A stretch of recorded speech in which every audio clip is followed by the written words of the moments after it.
Good afternoon, Coach Mike back again with the July meeting. This is actually a re-record of the initial meeting. We had the meeting July 2nd, right before the holiday. I hope everyone enjoyed their time off. But the original recording didn't turn out so well, so I'm doing a re-record again. If any video people out there that can help me make better videos, hit me up. I'd like to make much better videos, but be assured that the content is always awesome. It's just the video delivery method is not that good. So help me out. I'm a humble person. I know my videos aren't that great. I watch other people much better videos, but my content's way better. So anyway, little pat on my back for myself. But thank you for joining us, joining me here tonight with the Baltimore Stock Market Meetup Group. We welcome everyone from beginners to more experienced people, and we welcome as many people as we can. It's all about engagement. Like I said, I'm your host, Coach Mike, founder and CEO of Walk On Consultants. My job is to educate first-time investors, separate the fact from the fiction. A lot of people have these ideas about the stock market, but really never got into it. They just kind of going on what they heard. So my job is to separate the fact from the fiction, get you off the bench, getting you in the game of investing.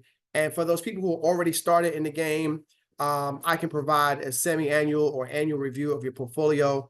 We can discuss what's going wrong, what's going right, which stocks to keep, which ones to sell, things like that. And basically create a community of do-it-yourself investors. So that is my job, Coach Mike. I am like the personal trainer for finance, but I do it for, personal trainer for fitness, but I do it for finance. So welcome. Thank you all for joining me.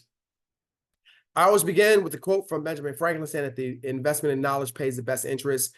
And again, that's my job. I'm here to educate. I'm not here to tell you what stocks to buy and what stocks to sell. That is your job. My job is to give you information to help you make better decisions.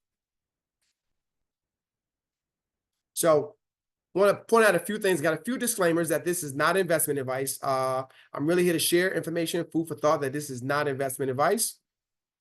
Things you need to keep in mind that everyone has a different risk tolerance, and really financial advisors that give you advice, they know a lot about you. You can see here, I got the chart up. They know what type of investor you are, what you prefer, what your time horizon is like, and why are you investing in the first place. So I don't know that. I'm just making a video. I'm not here to give you advice, but the true investment advisor is going to do these things, because we all have to balance the risk and reward, and where you fall on that scale is where someone is going to be different from where someone else falls on that scale. We all have a different level of risk that we're comfortable with. So that's why videos like this are intended to be general in nature. Lastly, I'll say that there are no guarantees in life. Usually the bigger the risk, the bigger the return, but also could be the bigger the loss. The one guarantee or almost guarantee is that if you stay on a shallow end and you don't jump in the deep end, if you don't take any risk, you won't get any reward. That's pretty much the only guarantee in life. If you stay on the sidelines, you're going to get what you get, which is pretty much close to nothing. So lastly, from time to time, you'll see me, I'll do my research, and I use a lot of third-party links sometimes. So if you got an issue with some of the data that I use, it is a third-party link. So without further ado, let's talk about what we came to talk about, and that is Crocs. Those ugly ass shoes, as I call them, right? A lot of people love them. I heard they're extremely comfortable. I'm just not a fan of the way they look, so I probably will never try them on. But I know a lot of people love them, and sales have been increasing. I remember when they first came out, I thought they would be a one-hit wonder, but they have survived the test of time, and they're here to stay. I don't have to like them. Millions of other people do like them, so it doesn't matter if I like them. But I'm not here to talk about if I like them to buy as a consumer. I'm here to talk about, is it going to be a good investment? And that's one of my other jobs, is to convert consumers into investors. So company was founded in 2002, and that may surprise you that they've been around that long. They had their IPO in 2006, and later we'll show you what would have happened if you would have invested in 2006. But I normally don't read the slides, but for those of you that may be using your phone, I am going to take the time to just read a small little paragraph, little quote here. This is from the advertising agency that was preparing an ad for Crocs. It says, "We were traveling a lot while working on the campaign, and people would approach us in airports and restaurants and say, 'Those are ugly shoes. Where can I get some?'" Isn't that crazy? That's just crazy. They were ugly, but people wanted to know where they could get them. It says, at a certain point, it seemed that it made sense to celebrate the shoes and other things that are ugly and beautiful at the same time. Presently, Crocs sells about 5 million ugly shoes a month. A month. That's crazy. So, I got a picture here they used in their ad of a kid with braces, and it says ugly can be beautiful. So you get the point. Let's celebrate ugly. They're so ugly that they're kind of cute, right? And maybe that's what works for them. I don't know. I've never tried them on, but yeah, not my thing. But again, I'm here to talk about, is it a good investment? Not is it a good pair of shoes to wear. So this is what we call a growth stock. And if you were here for the June meeting, you will know that this is a growth stock. It's companies that are expected to grow their sales and earnings faster than the market average. That's the key, faster than average. Like, again, last month, right? Look at these first graders, right? Clearly, one kid is growing faster than the others. They may all be 6 years old, but something that kid, number 24, looks like he's already in middle school. So again, same thing happens with stocks. Some stocks grow faster than others, right? And others crash and burn. And those are the ones that we want to invest in, the ones that are growing faster than others, right? This is what we look for. The sales are growing at a rapid pace, right? Because it's hot stock. They have a hot product, which makes it hopefully a hot stock. So I went and pulled out some numbers for the last couple of years. Look at 2020. They sold just under 1.5 billion in sales. 2021, almost 2.5 billion. 2022, 3.5 billion. And then in 2023, just about 4 billion in sales. And each and every one of those years, they actually had money left over. Some of you can relate to this. It's not how much you make, it's how much you keep. And these companies that make a lot of money, but lose it all, not Crocs. Not only have they been growing their sales, they've been growing their earnings. So they are a profitable company. And that's one of the keys to look for is revenue, but also positive earnings. So Crocs has it. So now let's look at how they compare to others in their industry. They are by far the smallest comparison, right? Only 4 billion in revenue. Look at Skechers, 8 billion, right? A lot of you probably didn't even know that Skechers was twice as big as Crocs, right? Adidas at 21 billion and Nike, the big kid on the block, with 51 billion in sales. In fact, Nike's net income is more than Crocs' gross revenue. That's how big Nike is, right?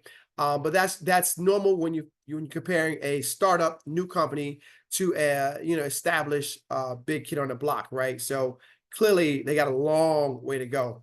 Look at Adidas. They took a loss last year, 75 million. I don't know if that's related to some of the issues they had with Kanye, but yeah, Adidas lost money. So just for comparison, I want to put things in perspective to let you know how big or small Crocs is compared to other shoemakers in the industry. So now here's something that I find really, really interesting, right? This is the if meter, if you hadn't done it, right? Everyone talks about if, right? If you had invested $1,000 when they went IPO back in 2006, just $1,000, right? At the end of this year, or sorry, as of July 1st, you'd have 10,350. Like, that is crazy, right? That averages out to 13.5% per year. Now, the S&P 500 is only 8.5%, 9% per year. So clearly, they beat the market. So hey, the numbers don't lie. 13.5% per year. $1,000 in 2006 will be 10,350 in 2024.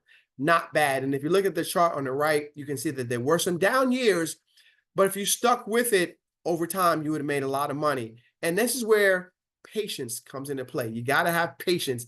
This is not a get rich quick thing. I really would want you guys to stop listening to these get rich quick guys, right? This is not a get rich quick, but if you stick with it, you can make some money over time. So this year, I'm only talking about 2024, from January to July 1st, because again, this recording was for July 2nd. So this is from January to July 1st. You can see Crocs is up 55%, Adidas up 16%, Skechers up 8%. And Nike, although they're the biggest kid on the block, they're down 29%. It's something about the old dog that people are just like, it's Nike, whatever. They want something that's hot and new. So Crocs is winning this year. Just again, food for thought. Now, I bought Crocs, and since this recording, I've sold Crocs. So I'm down 10%. And the rule of investing is if you're down 8%, sell. I waited a little bit longer. I'm down 10%. I sold. So although I'm talking about the stock, I bought the stock, I lost money, I'm out. I love to be transparent, let you guys know that, hey, I'm not just talking the talk, I'm walking the walk. Or sometimes I'll tell you, hey, I didn't buy the stock, but this case, I bought it. And now, since the recording, I've actually sold the stock. So food for thought, let you know where I stand. So what are your thoughts? What are you thinking? Is Crocs a stock that you would buy, or would you rather buy Skechers, Adidas, or Nike? Or maybe none of the above. Is there another stock that you like better? I know if you're a runner, seems like a lot of people are wearing these Hoka shoes, which is made by a company called On Holdings, ON Holdings, the Hoka shoes. So I don't know what you're thinking. I'd love to see your comments in the chat below. Let me know what you're thinking. That's what this is. This is what this is all about. So last few slides here. I want to wrap it up. The best way to insulate yourself from downturns in the market is to have a diversified portfolio. Does not mean you have to mirror what the S&P does. You don't have to have 24% of your portfolio in technology stocks, but I would, and you don't even have to have something from all 11 sectors, but please don't have all sneaker companies or all technology companies or all, industrial companies. Have a diversified portfolio. That is the key. Two things you need to know. Again, there are lots of things you need to know, but two things I want to point out. Know what type of investor you are. You are. Are you a conservative, or are you a risk taker, or are you somewhere in the middle? And number two, how risky is this particular investment? Not all stocks are the same. Some are riskier, some are safer. So know those two things before you do anything. What type of investor you are and how risky is this stock? I like to wrap it up by saying that learning is a journey. It is not a destination. I've been around in the market since the 90s, late 80s, early 90s, and I still learn things, new things all the time. So I don't want you to think that you can watch a couple of videos, get rich quick, and you don't need to learn anything else. It's not the way this works. It's not how this works. Please be a lifelong learner. It will serve you well in your investments, okay? Here's my contact info. Please feel free to schedule a no strings attached free consultation. We can talk, see if I'm the right coach for you. I'll see if you're the right client for me, because I'm looking for do-it-yourselfers. I don't want someone that wants me to do everything for them. That is not my ideal client. And I might not be your ideal coach. So let's talk. Hit me up. Let's make an appointment and talk. I will see you next month at the next meeting. Thank you guys for listening. And I am Coach Mike signing off.